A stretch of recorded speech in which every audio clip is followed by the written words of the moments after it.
I would like to know whether the hijab is traditional or religious, and if women don't wear hijab, are they going to hell only for that? To not wear the hijab, nobody can say anybody's going to hell. Nobody can say that.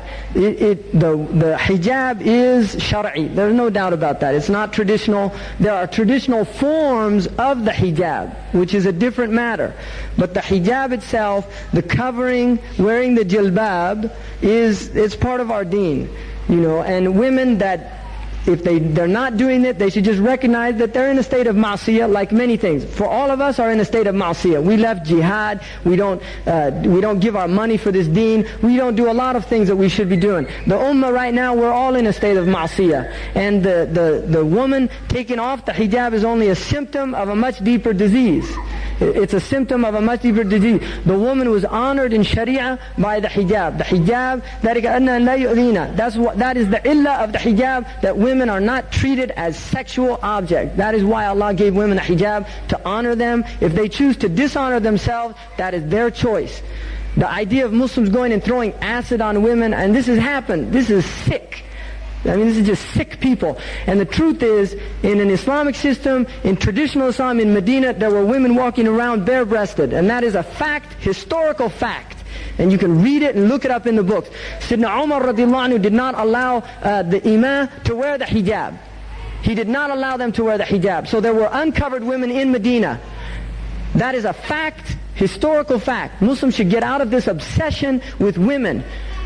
Really, it's just a sickness in our own hearts. Just lower your gaze. If the sister's not wearing the hijab, her husband should be responsible for that, her own family. You can give somebody nasiha, but you just lower your gaze. And we're living in a society, people walking around naked. And we're worried about somebody not wearing a scarf on her head. Go out there and look at these animals out there. Seriously, go out there, look at them. Unbelievable. People really. And the other thing is, the hijab, a lot of Muslim men, they make it a hijab between a woman and her iman. Not all you acting like Sahaba, and yet we want the women to act like Sahabiyat. And also another thing, I challenge any of you, just wear a robe and a turban one day out here. Just go on and experience what it's like to be identified as a Muslim. A lot of you, I don't know, you could be Hindus or whatever, in terms of these people, their perception of you. But when you wear something that identifies you as a Muslim, that itself is putting yourself in their face.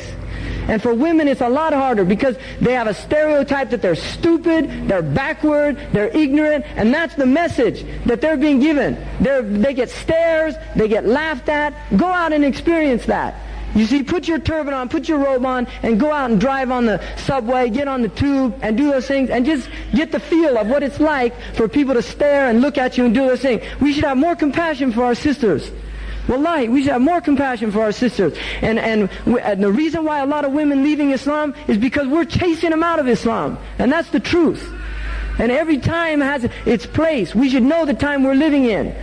It's very difficult to be a Muslim. The Prophet ﷺ said it's like the qabid al-jamra. It's like holding on to hot fire.